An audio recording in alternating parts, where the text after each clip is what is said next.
Olá, ouvintes da Rádio Filó. Estamos começando mais um programa nas ondas da filosofia. Contamos aqui com a presença do professor Dr. Tomás Domingos Moratal, professor de Filosofia Moral da Universidade Complutense de Madrid, na Espanha. O professor veio até a Universidade Federal do Piauí para ministrar uma palestra sobre José Ortega Gasset e também um minicurso sobre ética no século XXI, discutindo questões e perspectivas ético-políticas contemporâneas. A entrevista foi realizada com a participação dos alunos do PET Filosofia, que fizeram uma série de perguntas a partir dos temas expostos na palestra, no minicurso e também aproveitando as áreas de especialidade do professor Tomás. Segue-se a entrevista. É sobre Ortega y Gasset, no livro A Rebelião das Massas. Ele faz uma crítica bem dura na questão política, tanto da esquerda quanto da direita. E ele usa um termo chamado hemiplegia moral. E eu queria saber mais profundamente qual a proposta política de Ortega y Gasset em relação ao que ele fala sobre hemiplegia moral. Bien, la propuesta de Ortega con respecto a la rebelión de las masas es básicamente una propuesta educativa. Lo que busca es educación, lo que busca es formación, lo que busca es que dejemos de ser precisamente eso que él llama masa, algo informe, es decir, que lo que nos gobierne sea algo superior, algo que tire de nosotros, algo que saque lo mejor de nosotros mismos. Lo que está sucediendo en Europa cuando Ortega escribe La rebelión de las masas es el triunfo del mecanismo, de lo anodino, de la masa, de lo informe. Es el olvido de la propia personalidad del individuo. Entonces lo que está proponiendo, lo que va a proponer Ortega es, en primer lugar, el dominio de uno mismo, la creatividad de uno mismo, el desarrollo de uno mismo. Lo que va a llamar Ortega de una manera que es bastante, diría yo, bastante peligrosa, y el propio Ortega tuvo muchos problemas con eso, lo va a llamar minorías selectas. Necesitamos minorías selectas. Es decir, gente, grupos, personas formadas que tienen que ser una autoridad, que sean ejemplo para el resto. Entonces se pensaba que Ortega lo que quería decir con esto de las minorías selectas eran grupos de poder, grupos económicos fuertes. No, cuando Ortega dice minorías selectas, es que minoría puede serlo cualquiera. Minoría en el sentido de que uno mismo puede formarse, debe formarse. Ortega va a tener un espíritu muy aristocrático, pero aristocrático o una aristocracia abierta a todos. Todos podemos ser aristócratas en el sentido de ser mejores, de dominarnos más a nosotros mismos, de salir fuera del rebaño. Está proponiendo algo así como una lectura política de Nietzsche. Salir fuera del rebaño, ser dueño de nosotros mismos, constituirnos en esos grandes hombres y grandes mujeres. Va a ser Ortega, esto le va a llevar también a ser muy crítico, por ejemplo, de la democracia, tal y como se suele entender. Para Ortega va a ser muy claro que la democracia es un sistema político, pero no puede invadir otros órdenes. En los órdenes de la vida no hay democracia, hay más valor, hay más energía, hay más entrega. La democracia entendida como mera igualdad, eso vale para la política. Las ideas políticas de Ortega son difíciles, son complejas. Ortega va a evolucionar en diferentes momentos. Ortega va a pasar de una posición muy socialista en los primeros años a posiciones más aristocráticas y más moderadas en los últimos años. La rebelión de las masas, sobre todo, en función también de lo que me dices, de la pregunta, la rebelión de las masas es sobre todo un libro crítico con lo que está sucediendo en el mundo, con lo que está sucediendo sobre todo en Europa, que es el triunfo de la falta de pensamiento, de la falta de personalidad, es el triunfo de lo anónimo, de las masas.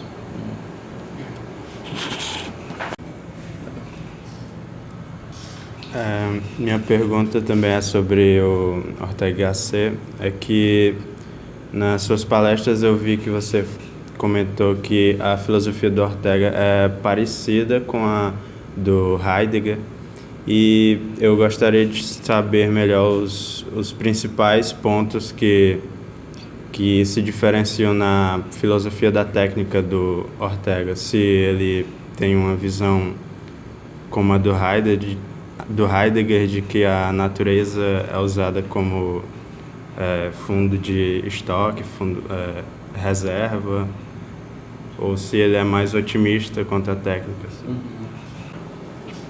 Sí, el parecido, la relación, como comentaba en la palestra, es interesante entre Ortega y Heidegger, muy próximos en algunas cuestiones y muy alejados y muy diferentes en otras.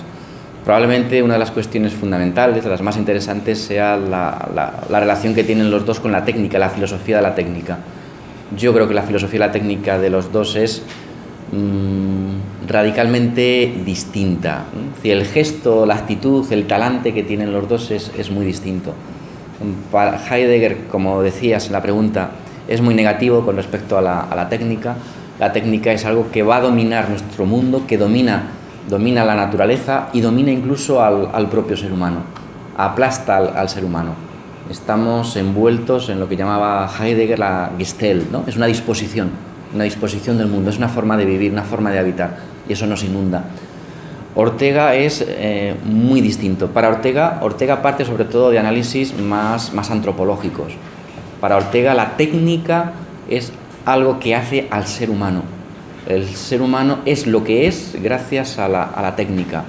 La técnica es relación con la naturaleza, es transformación de la naturaleza, es posibilidad de la naturaleza.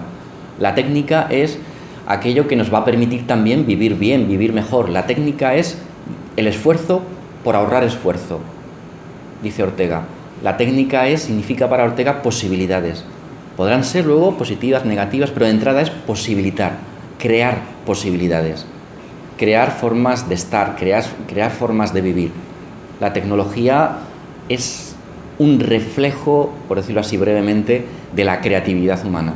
Es fruto de la imaginación, es fruto de este animal fantástico que somos, con su ambivalencia, con su ambigüedad, como todo lo humano va a estar lleno de esta ambivalencia, de esta ambigüedad. Pero de entrada Ortega va a tener una visión no ingenua con respecto a la técnica, tampoco meramente optimista, sino yo diría que una visión positiva de la técnica como posibilidad humana. Ahora bien, necesitamos desarrollar también una tarea de continua crítica, de continua vigilancia con respecto a la técnica. Necesitamos también, dice Ortega en algún texto, un saber para controlar este poder que somos nosotros. Somos nosotros. Más positivo, pero no ingenuo. Bem, são talvez, acho que 2 perguntas em uma, talvez 3, não sei. O senhor falou um pouco sobre a Hannah Arendt e logo em seguida falou sobre Hans Jonas no mini curso, né? A Hannah Arendt, ela mostrou mais ou menos, falando do Eichmann, né, que o ser humano irreflexivo tem uma séria tendência a não conseguir, digamos assim, desrespeitar a autoridade, ou seja, ele segue a ordem da autoridade irreflexivamente. E o Hans Jonas fala de um agir coletivo que é irreflexivo, né? Esse agir coletivo com o uso da técnica, que sendo irreflexivo, traz consequências ruins, digamos assim. Então, a primeira pergunta é se a cultura ela pode ser essa autoridade para os indivíduos, e se ela pode ser uma autoridade, como é que a gente pode superar essa retroalimentação da cultura, ou seja, o indivíduo cumpre o que a cultura diz, né? A cultura fala, cumpre a novidade, digamos assim, a técnica, né? Louvar a técnica, digamos assim, a cultura de hoje é essa, né? Louvação à técnica, a novidade. E a cultura diz para o indivíduo fazer isso e o indivíduo alimenta essa cultura. Como a gente pode superar isso? E se a cultura pode ser essa autoridade? Claro, es decir, en el planteamiento yo creo que de Hannah Arendt o el planteamiento del mismo Ortega que estábamos comentando antes, yo creo que puede ser más claro, quizá más productivo que el de Jonas. Yo, a la hora de plantear, por ejemplo, esta pregunta, este tema, cómo romper ese círculo de la técnica, de este mundo técnico que estamos creando y que de alguna manera estamos retroalimentando, quizás sea en la perspectiva de Jonas, en la perspectiva que se desarrolla sobre todo en los años 70, 80 del año pasado, sea creando como una especie de saber, de forma de vida también opuesta a ese saber, a ese dominio técnico, sea a partir de ese complemento, de ese saber técnico, de ese poder técnico, con un saber distinto, con unos valores distintos, valores más humanistas. Es lanzando lo que se llamaba mucho en la época que trabaja Hans Jonas, mediados del siglo XX, años 60, años 70, establecer una cultura que una las dos culturas que se habían separado, que se habían dividido, la cultura de las ciencias, las técnicas, y la cultura humanística. Lo que van a defender muchos planteamientos en los años 70 es cómo tender puentes, llevar a cabo esa unión de puentes. Por ejemplo, comentaba también en el minicurso, y es también en la órbita en la que se mueve Jonas, crear instituciones donde se dé ese encuentro de saberes, ese encuentro de posiciones.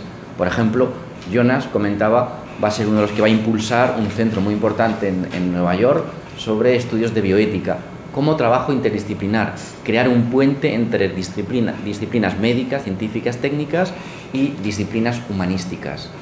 Cómo llevar ese mundo de los valores a través de la educación, a través de esa formación también humanística, estableciendo una especie como de alerta, llamada de atención, dando un paso atrás, un paso adelante, un paso distinto. Necesitamos ese complemento necesario, pensando en Hans Jonas, desde Hans Jonas. São duas perguntas, Hans Jonas. Lendo essa obra aqui, são 3 ensaios sobre a filosofia de Hans Jonas, que fala da vida, técnica e responsabilidade. E eu lendo, eu fiquei diante do que você falou na palestra e tudo, e nessa leitura. Primeiro, sobre a técnica, segundo Hans Jonas, que ele faz uma crítica, não sei se seja uma crítica razoável, fica também essa questão, mas segundo Hans Jonas, de que maneira a técnica é uma ameaça à destruição na vida humana, né? E se é mesmo uma ameaça, segundo ele. E a outra questão é de respeito à questão da responsabilidade, que é a questão do poder causal na responsabilidade, que é onde ele fala do princípio da imputação causal dos atos cometidos. Se você puder dar uma abordada sobre esse assunto, me esclarecer un poco. Claro, es la cuestión de la técnica. Es decir, yo creo que quizá el problema, la ventaja de Jonas sea que es muy heredero de la concepción de la técnica de Heidegger, ¿no? Y vive mucho de esa presencia y de ese carácter negativo de lo que es la técnica, de lo que es el mundo técnico. Yo diría que la visión de la técnica que tiene Jonas y que tiene Heidegger es excesivamente negativa, y no sé si coincide, por ejemplo, con la técnica tal y como la desarrollan los técnicos, los científicos. Yo creo que es una visión parcial de la técnica, es la técnica del artefacto, es la técnica que se vuelve contra el ser humano. Entonces, claro, entendida así, la técnica es amenaza, la técnica nos lleva a la catástrofe, pero como decía antes con respecto a Ortega, la técnica también puede significar crear posibilidades, crear formas de vida, crear alimentos, es creación. ¿Por qué hay que tener miedo a ese poder? ¿Por qué hay que tener miedo a esa creación? No, ese poder necesita control, necesita precisamente lo que dice Jonas, y yo creo que es su gran fuerza, su gran valor, necesita responsabilidad. Necesita, conectando con la segunda pregunta o la segunda cuestión, la segunda idea, necesita que convirtamos este mundo que estamos haciendo, este mundo que estamos creando, que lo convirtamos en algo nuestro, en algo nuestro. Que no lo dejemos simplemente a cuestiones de intereses, cuestiones de mercado, cuestiones de farmacéuticas, cuestiones al mero desarrollo técnico. Que seamos capaces de ver que detrás de las producciones científicas, técnicas, hay individuos que están decidiendo, hay individuos que estamos decidiendo. Por tanto, ser muy conscientes de que son decisiones, que hay imputabilidad, que hay causación. Entonces, frente a ese principio, a veces anodino, de dejarnos llevar, un principio de responsabilidad, de asumir aquello que estamos haciendo, de caer en la cuenta de eso que estamos haciendo, para tomar las riendas, para tomar el control.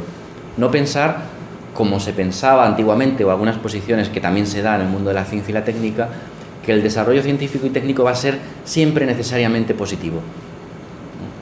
Ese es lo comentaba yo también en la palestra, lo comenta también el propio Jonas. Ese es un principio esperanza. Sí, la esperanza está muy bien, pero la esperanza, diría desde Jonas, se tiene que fundamentar en esta responsabilidad nuestra. Va a haber esperanza en el futuro siempre y cuando nosotros nos convirtamos en seres responsables. Bem, professor, eu queria lhe fazer a seguinte pergunta.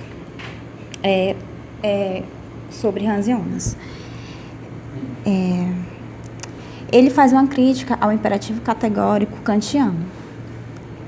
Então, ele disse que era necessário pensar um novo imperativo para a ética. Eu queria saber por quê. Qual é a diferença do imperativo kantiano para o imperativo da responsabilidade de Hans Jonas? E a minha segunda pergunta seria, por que a técnica é um objeto para a ética? ¿Por qué a técnica es un objeto para ética?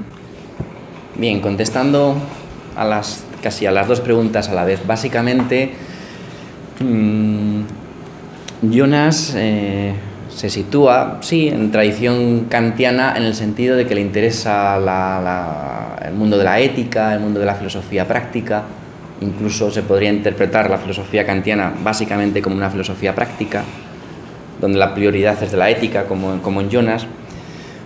Pero la diferencia y la distancia que va a tomar Hans Jonas con respecto al planteamiento ético kantiano es el nivel de alcance de la ética kantiana y el alcance de la ética que Jonas nos está proponiendo.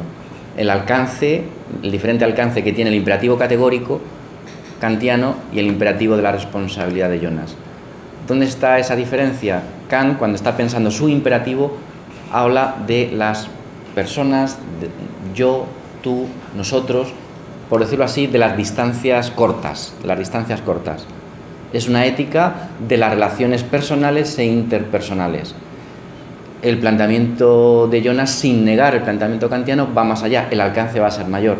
Ya no se trata de las personas, nosotros aquí que hablamos, sino hablamos de un imperativo, un compromiso moral con respecto a todos los seres humanos del planeta y con respecto también al futuro.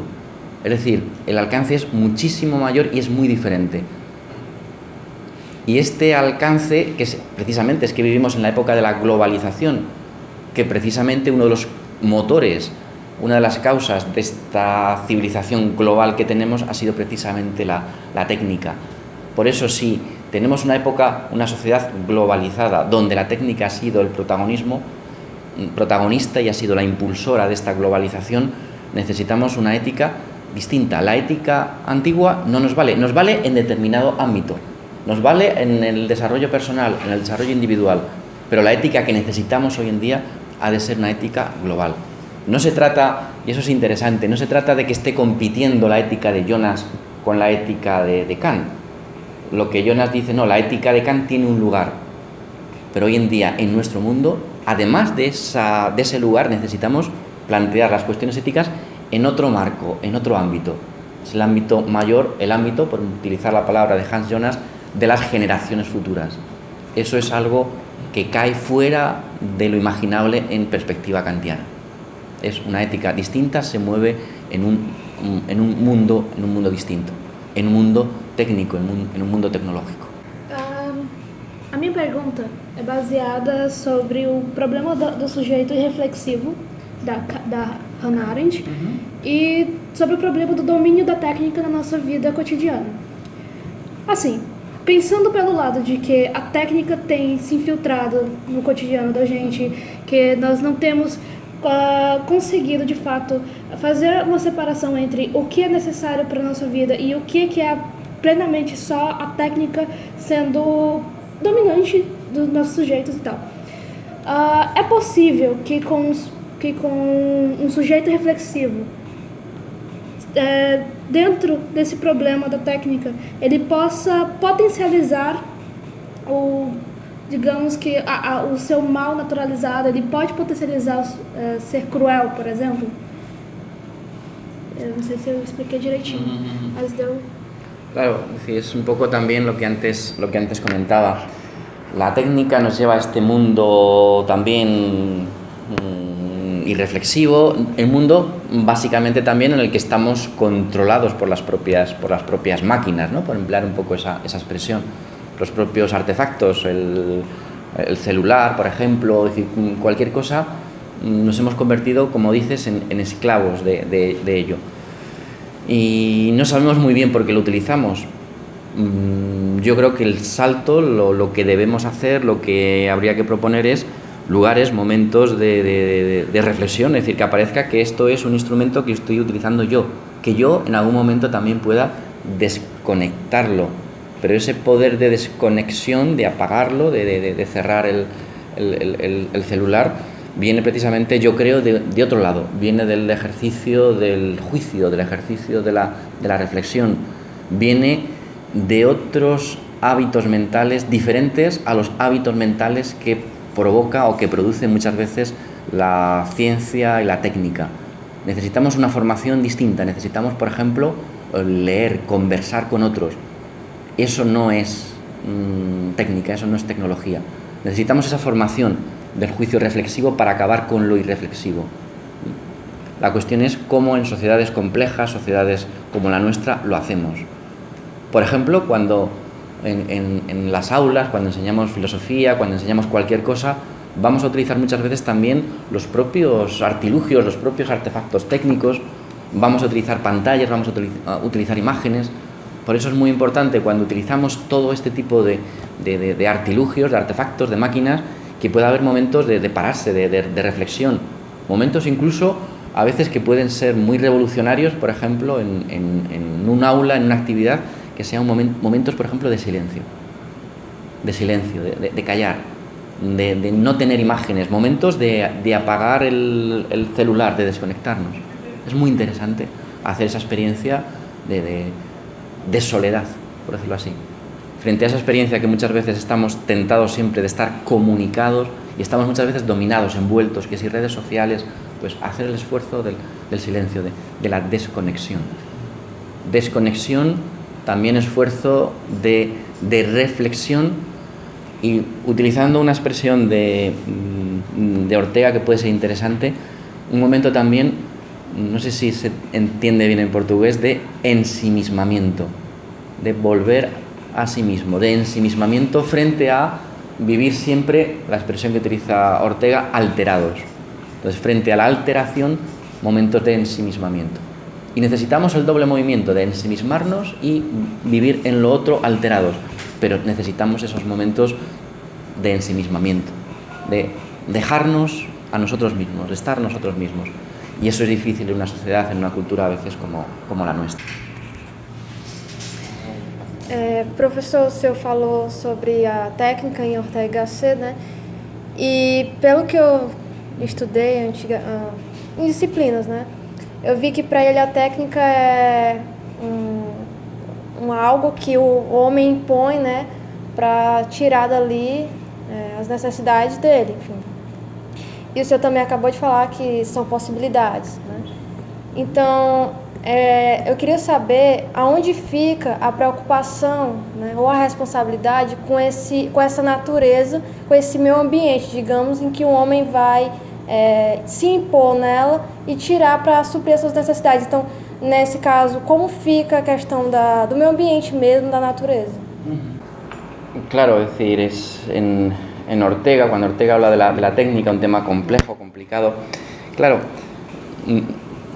si la técnica es tal y como dice Ortega, en ese nivel tan radical, tan antropológico, cuidar de la técnica ya no va a ser simplemente cuidar del mundo, de algo ajeno, es cuidar de nosotros mismos. Pero no porque eso suponga un peligro para nosotros mismos, sino porque la técnica somos nosotros. Por tanto, es como algo más radical. Es que eso somos nosotros. Tiene por un lado que no se condena, pero por otro lado una carga muy importante de responsabilidad. Porque cuidar la técnica no es algo que simplemente sea un añadido. Como es algo esencial, por tanto el cuidado de la técnica va a ser algo esencial. El cuidado de sí mismo es cuidado también de lo técnico. Porque lo técnico soy yo, lo técnico somos nosotros. Ortega tiene una definición también muy interesante de técnica. Dice, gracias a la técnica, no simplemente lo que hacemos es adaptarnos nosotros al mundo, sino lo que hacemos es adaptar el mundo a nosotros mismos. Estamos de alguna manera humanizando el mundo. Entonces, cuidar del mundo técnico que producimos es cuidarnos de nosotros mismos. Es un planteamiento, yo creo que interesante para rastrear. No es simplemente un artefacto, no es simplemente un cuchillo que se me puede devolver, no, es que somos nosotros mismos ese cuchillo, somos nosotros mismos esas posibilidades. Professor, a minha pergunta é sobre Ortega Gasset também. Eu queria saber se ele vê na técnica problema em relação à reprodutividade. Porque para Walter Benjamin a questão dessa reprodução em massa em relação à obra de arte leva a uma perda ou destruição da aura da obra, né? E aí eu queria saber se essa questão e se ele se preocupa com isso, né? E essa relação do uso da técnica no sentido da reprodução. Esa cuestión de Walter Benjamin, el propio Ortega no se la plantea. Es decir, Ortega yo creo que vive en ese punto en otra época y piensa que siempre va a pervivir ese espíritu artístico, que la obra de arte no se pierde. Es decir, en ese punto yo creo que Ortega no llega a hacer suyo, no se plantea ese problema tal y como se lo plantea Walter Benjamin. Para Ortega, Walter Benjamin estaría quizá demasiado anclado en una visión quizá demasiado negativa, estaría viendo la técnica bajo esa idea de reproductibilidad o bajo esa idea de la técnica también que aparece, por ejemplo, en la película de Charles Chaplin, la de tiempos modernos, ¿no? Es decir, es eso, pero no es solo eso, y Ortega te diría, y eso no es lo esencial de la técnica. Eso es quizá lo esencial de un tipo de técnica, de la técnica que crea artefactos, pero la técnica para Ortega es otra cosa. Ortega no haría tanta diferencia, no hace tanta diferencia entre lo que es la creación artística y la creación técnica. Es que estamos creando, estamos siendo potentes, poderosos, imaginativos en un ambiente y en otro. Y eso probablemente sea, yo creo, de las cuestiones más interesantes de Ortega. El no separar, saber lo técnico y lo poético y lo creativo. Que son formas de poder, de poder, de creatividad, son formas de expresividad, que pueden tener luego pues su contrapartida, su necesario control, pero de entrada hay algo radical que los une y algo para Ortega muy positivo, que dice mucho del propio ser humano. Bom, professor, o meu questionamento é sobre Hans Jonas, sobre a responsabilidade em Hans Jonas. Né? Quando ele pensa a técnica, ele nos diz que a técnica requer uma ética da responsabilidade, por instinto de sobrevivência, pelo cuidado com a natureza, conosco. O meu questionamento é por que Jonas vê na metafísica o fundamento dessa responsabilidade. Claro, es decir, el problema sería, si no hay un fundamento, por qué hay que ser responsables y cuál es el fundamento más radical. ¿Lo fundamentamos únicamente en nosotros mismos, en la razón, en nosotros mismos, después de haber leído, como ha leído Jonas de una manera tan fuerte, tan radical, a Husserl, a Heidegger? ¿Podemos hacer hoy en día una filosofía humanista, una filosofía que se base en la razón humana, como pretendían los idealistas, como Kant?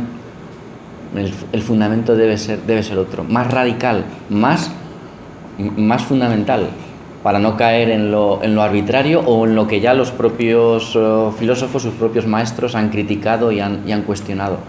Necesitamos un fundamento de verdad, y ese fundamento va a ser la naturaleza. ¿Por qué lo respetamos? ¿Por qué respetamos la naturaleza? ¿Porque nos vienen bien a nosotros? ¿Porque nos vamos a aprovechar? ¿Porque vamos a poder sobrevivir? No, debemos respetar por la naturaleza, incluso más allá de que nos venga bien o mal a nosotros. La vamos a respetar porque tiene un valor en sí misma, porque merece un respeto por sí misma. El respeto no es algo que yo concedo. Si lo concedo yo, podría no concederlo. Si se concede en esta época, en otra podría no concederse. Si es algo que puede variar, que puede cambiar, no tendría fundamento. Lo estaríamos fundamentando en algo meramente subjetivo, ideal, personal, pero podría cambiar en función de instancias de poder o movimientos culturales, lo que fuera. Si tenemos que respetar la naturaleza es porque la naturaleza es válida en sí misma, no porque a ti te parezca bien, a mí me parezca mal, porque a mí me ayude, porque a ti no te ayude. No. Si no, no estaríamos hablando de fundamentación. Estamos fundamentando, y tiene que ser una metafísica, una fundamentación radical. Una metafísica, quizá, es la propuesta de Jonas, que sea distinta, que no sea ensayado. Es una metafísica de los valores, del bien, la naturaleza como valor, la naturaleza como bien. Para algunos les puede parecer, y así se interpreta muchas veces a Jonas, como un planteamiento antiguo, un volver a la metafísica antigua. Yo creo que en parte sí, pero en parte no. Es volver a esos temas antiguos, pero el planteamiento de Jonas es muy consciente que vivimos también en una época donde ya hemos pasado una filosofía del sujeto, la subjetividad, la conciencia. Por tanto, no es un planteamiento ingenuo, no es un volver atrás el planteamiento de Jonas, no es nostalgia de una metafísica. Hay una propuesta de una metafísica nueva. Yo creo que aquí Jonas es original, y la filosofía de Jonas, también diría, está por hacer. Es algo a lo que él apunta. Él dice, no, necesitamos esta metafísica, pero ¿cómo pensar hoy en día nosotros esta metafísica de la naturaleza, esta metafísica del valor, esta metafísica del bien? Necesitamos quizá una nueva teoría del valor, una nueva teoría del bien, que cuente con el propio ser humano y que cuente con la naturaleza, más allá de las que ha habido en la antigüedad, en la época antigua o en la época moderna.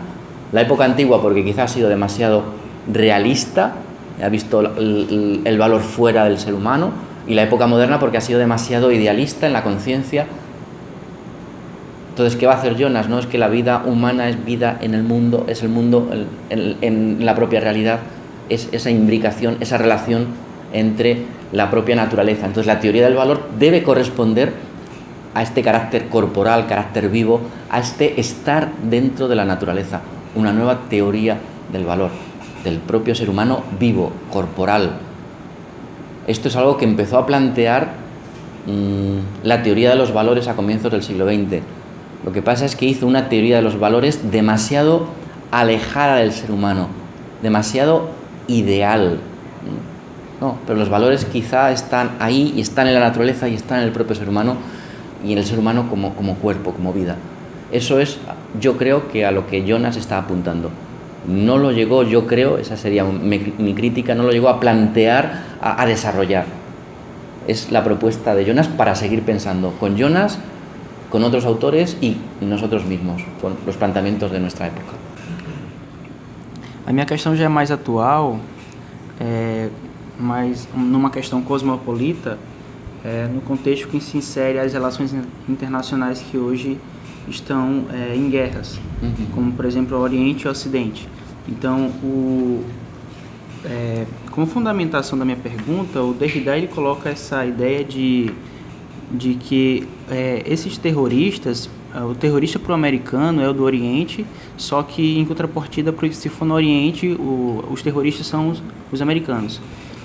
Mas na questão do conceito da banalidade do mal em Hannah Arendt, tem como encaixar, levando em consideração o período que ela dava a finalidade com Eichmann, tem como encaixar o conceito de banalidade do mal nesta atual conjuntura política, aliás, cosmopolita, no caso. Sí, pregunta interesante y pregunta importante. Yo creo que sí, y yo creo que nuestra época y estas posibilidades de destrucción casi a veces hacen más actual, ¿no?, este concepto de banalidad del mal de Hannah Arendt.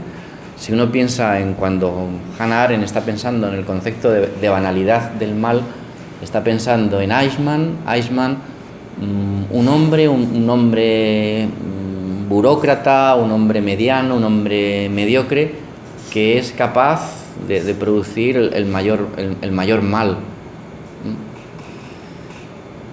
Y eso fue gracias a un sistema que confluyó en esta persona, en Eichmann.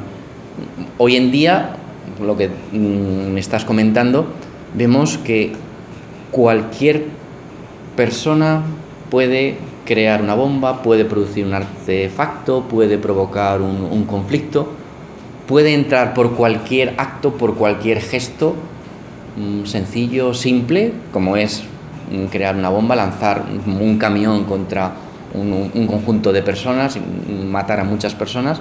Un acto tan simple puede provocar un mal tan enorme. Yo creo que nuestra época a veces de guerra, de conflicto, está poniendo ejemplos de lo que es esto de la banalidad del mal, de lo que es la banalidad del mal. Algunas críticas que se le han hecho a Hannah Arendt es decirle que la teoría de la banalidad del mal es una buena teoría, quizá una buena teoría, pero que Hannah Arendt puso un muy mal ejemplo con Eichmann. Porque Eichmann, algunos dicen que realmente era un criminal, no era una persona normal. La situación, por ejemplo, de hoy en día de muchos actos terroristas, precisamente es personas que se dejan llevar de una manera muy ingenua y muy convencida y provocan ese mal tan absoluto, tan enorme, tan radical que diría Hannah Arendt. Entonces yo creo que el concepto de banalidad del mal es un concepto todavía incluso más actual que en la época de Hannah Arendt. Quizá le da la razón también en ese sentido que ella decía de la sociedad totalitaria.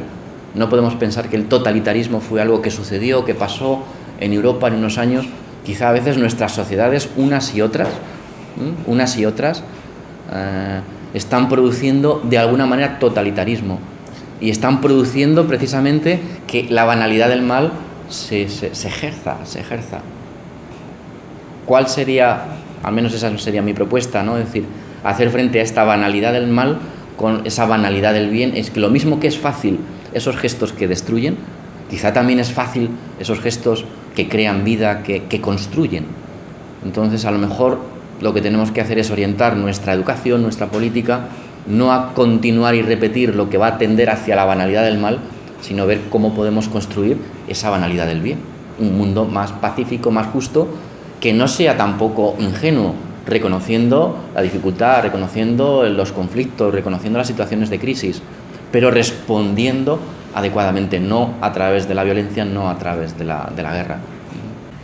A minha pergunta também é sobre Hannah. Então, ela defende que, em resultado da massificação da sociedade, se criou uma multidão incapaz de fazer julgamentos morais, razão para a qual eles aceitavam e cumpriam ordens sem questionar. O Eichmann, ela diz que ele negando a própria capacidade de pensar, ele se aproxima do totalitarismo. Onde o único princípio que ele seguia era a obediência àquelas leis, àquele regime. Pode-se dizer, então, que havia ética no totalitarismo y qué ética sería esa. Claro, el problema que estaba planteando Hannah Arendt en el caso Eichmann es básicamente la cuestión, en este punto que describe, es la cuestión de la obediencia. Y para Hannah Arendt la obediencia es una palabra, dice ella, repetía ella mucho, dije yo también en el curso, La palabra obediencia es una palabra que deberíamos desterrar de nuestro lenguaje. La obediencia es someternos a esa autoridad, la obediencia es repetir, es entrar en ese mundo también de alguna manera de anonimato, sobre todo una obediencia que es en la que ella está pensando, una obediencia ciega, es movernos en ese mundo de la irreflexión. La cuestión es cómo romper la obediencia, cómo romper con esos sistemas reproductivos, esos sistemas de anonimato. Yo creo que una respuesta puede ser, diferente a lo que antes comentaba, puede ser desarrollar la capacidad de empatía, la capacidad de imaginación. El gran problema de Eichmann fue que no fue capaz de imaginar y vivir imaginativamente lo que sucedía con las víctimas. Fue un déficit de imaginación, de plantearnos qué puede suceder, cómo podría ser, qué sería el mundo visto con otros ojos. Eso es muy interesante, eso es muy importante, capacidad de imaginación, que lo da el cine, lo da la literatura, lo dan esos ejercicios mentales fundamentales, que se puede hacer de manera muy sencilla, muy fácil, que es imaginarnos a nosotros mismos siendo otros. Imagínate tú que no eres mujer, imagínate viviendo como hombre. Tú eres blanca, imagínate viviendo como negra. Tú vives en Brasil, imagínate viviendo en otro mundo, viviendo en una serie de medios, imagínate con otros medios económicos totalmente distintos. Haz ese ejercicio imaginativo. Esto es muy interesante a la hora de formar esa persona juiciosa, que tiene juicio moral y que es capaz de ser reflexivo y de hacer frente a esa banalidad del mal y de hacer frente a esa obediencia. Es decir, yo creo que así, a través de esa imaginación, podemos estar creando, yo creo, personas. Retomo ahora a un autor que antes lo criticábamos, en parte, estamos haciendo personas autónomas. Ser autónomos. Pensar por nosotros mismos. Yo creo que es una buena tarea. Una buena tarea, es decir, cómo ser autónomos hoy en día. Autonomía, libertad, posibilidad, responsabilidad, imaginación. Essa é a clave. Minha pergunta também ficaria entre Hannas e Ortega. Hans Jonas tem a questão da responsabilidade ética que foi abordada no minicurso, e o senhor faz essa diferenciação entre os dois pensadores, os dois filósofos, onde o Hans Jonas ficaria mais na parte teórica. E na apresentação do minicurso, na primeira palestra, o Ortega Gasset, o senhor colocou bem sucintado em relação a que ele traz a praticidade da filosofia, ou seja, não só a parte teórica da filosofia, mas a questão da razão e vida, como pensar a vida, como ampliar a razão, ser sincero com a vida. Então, a minha questão seria, em relação aos dois, como ficaria a parte ética na praticidade para não vulgarizar a ética na questão individual? Eu faço a minha ética, você faz a sua ética, e aí a gente vulgariza, não tem mais uma questão teórica e universal. Jonas y Ortega son dos filósofos que tienen mucho en común y también cosas distintas, cosas diferentes. Quizá también eso nos viene bien a nosotros a la hora de construir una teoría de la responsabilidad, una ética de la responsabilidad. Yo creo que hay mucha confluencia, pero cada uno está poniendo el peso, está dando más importancia a un aspecto que a otro.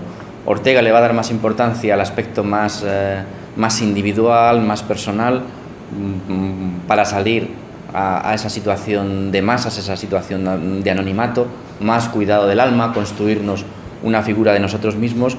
Jonas le está dando más peso a esa relación con la naturaleza, a esa relación ecológica, a esa relación más social, política, global. Ortega no llega a captar, no vive en ese momento de la globalización, no lo ve como un problema. Yo creo que en ese punto Jonas es mucho más radical que Ortega, Jonas es mucho más actual que Ortega. Pero también Ortega es más necesario porque esa dimensión individual siempre está presente. Yo creo que son dos elementos que los necesitamos a la hora de construir una ética. Una ética tiene que ser tiene que tener una parte, una dimensión abierta, social, política y al mismo tiempo una dimensión interna. No nos vale cambiar el mundo si a lo mejor no nos cambiamos a nosotros mismos. No nos vale cuidar el mundo si no nos cuidamos a nosotros mismos. Muchos filósofos han hecho hincapié, han dado hincapié en el cuidado de sí y han descuidado el cuidado del mundo. Yo creo que necesitamos una ética del cuidado, pero cuidado de sí y cuidado del mundo, en esa relación doble. Y estos filósofos nos están ayudando a pensar esa relación. Bom, agradecer ao professor Tomás, né, pela entrevista a conversa sobre Hannah Arendt, Hans Jonas, Ortega y Gasset, Heidegger, bueno. Então, nós tocamos uma série de autores importantes, né, e temas importantes. Né? Poder, política, ética, tecnologia, natureza, sociedade. Então, agradecer ao Tomás por essa conversa, né?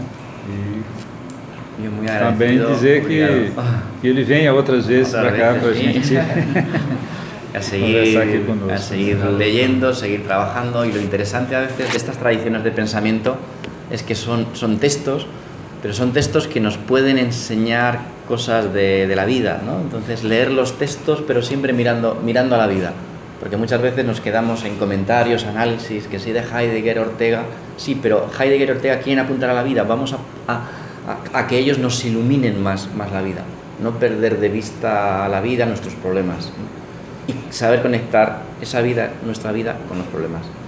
Esa es la tarea de la filosofía y esa es la tarea en la que estamos implicados nosotros, juntos.